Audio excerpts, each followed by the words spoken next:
Hi and welcome to episode 4 of Hidden Gems in Dublin. Today we are hitting the city center to explore 3 incredible spots, from vibrant historic streets to a traditional pub with a twist. But the absolute star of today's video is the breathtaking Marsh's Library, a place where readers used to be locked in cages.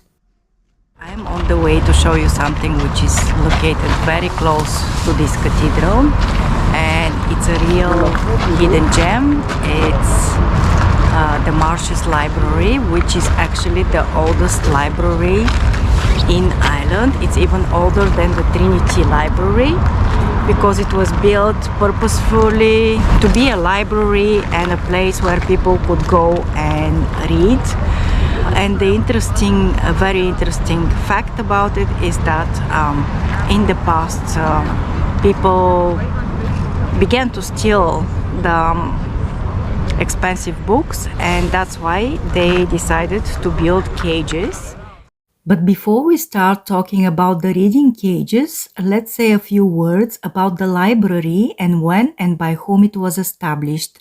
It was started back in 1701 by Archbishop Marsh, and this isn't just some library, it's actually the oldest public library in Ireland.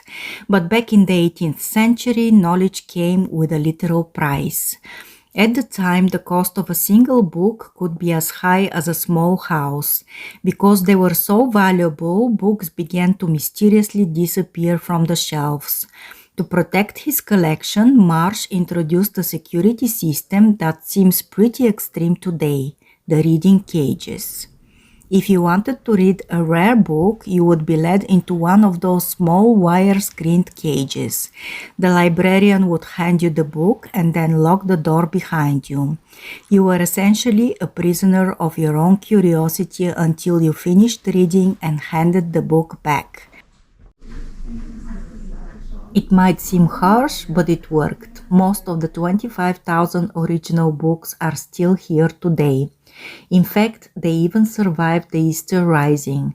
The librarian told me that during the fighting in 1916, the library was actually caught in crossfire, and some of the books on the shelves were scarred by stray bullets.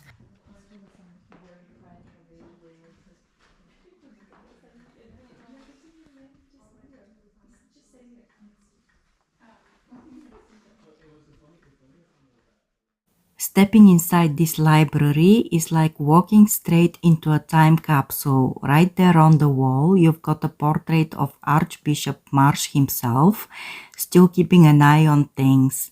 And the books, they're in the exact same order they were 300 years ago. They were meticulously divided by topic to keep everything organized. Heavy books on the bottom, lighter ones on the upper shelves.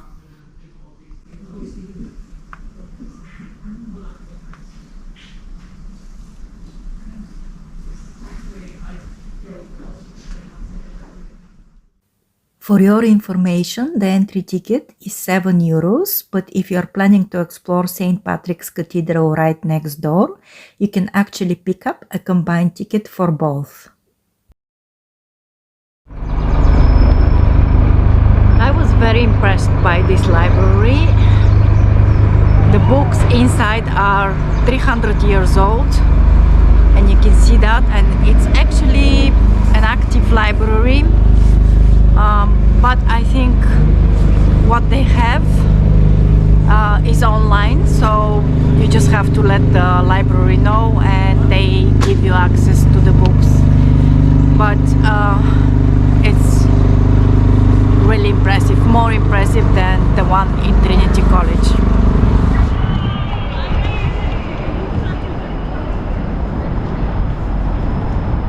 We have a green one here. An orange.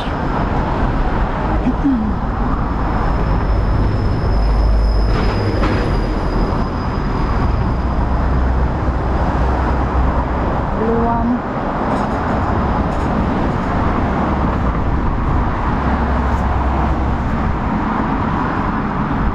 Another green.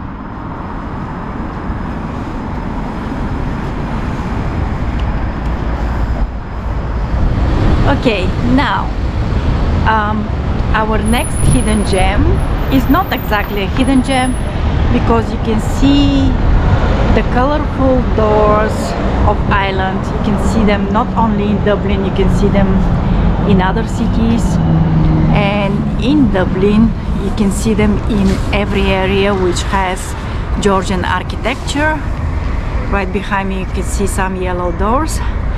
So this is not exactly a hidden gem because they are on every postcard from Dublin, but there is a very nice story that goes with it,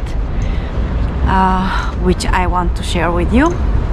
So when Queen Victoria died, the British ordered to the Irish to paint all the doors in black, just to show respect and to honor Queen Victoria.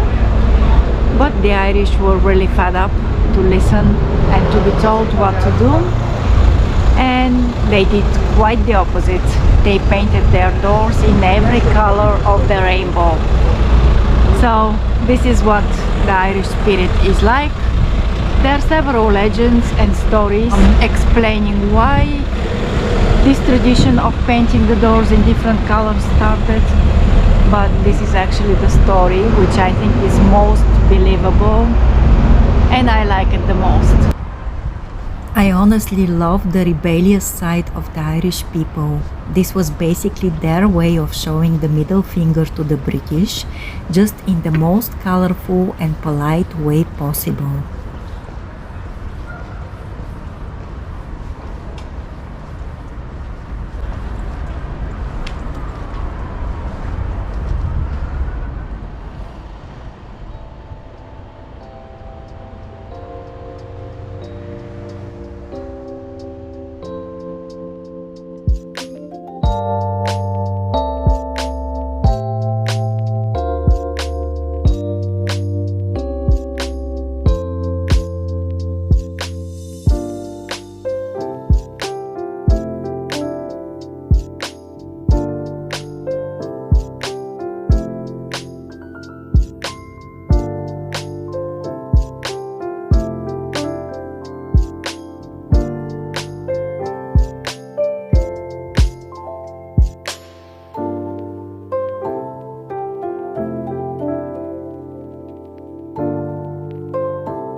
Look at this one.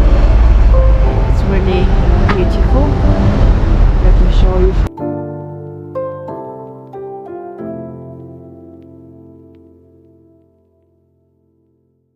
For the last stop on our list, we are heading to a spot that perfectly captures the old school Irish logic, Mary's Bar and Hardware. Back in the day, shops like this were everywhere. It was the ultimate one-stop shop. You would go in to buy a bag of nails or some DIY tools on one side of the counter, and they would pour you a pint of Guinness on the other. You could literally finish your chores and have a drink with your neighbor without ever leaving the room. Nowadays, most of the hardware on the walls is just for decoration, but the soul of the place hasn't changed. Even though they still sell things like paint and light bulbs on their website, people really come here for that vintage vibe. It's the perfect place to end the day and a great reminder of a time when even a trip to the hardware store was a social event.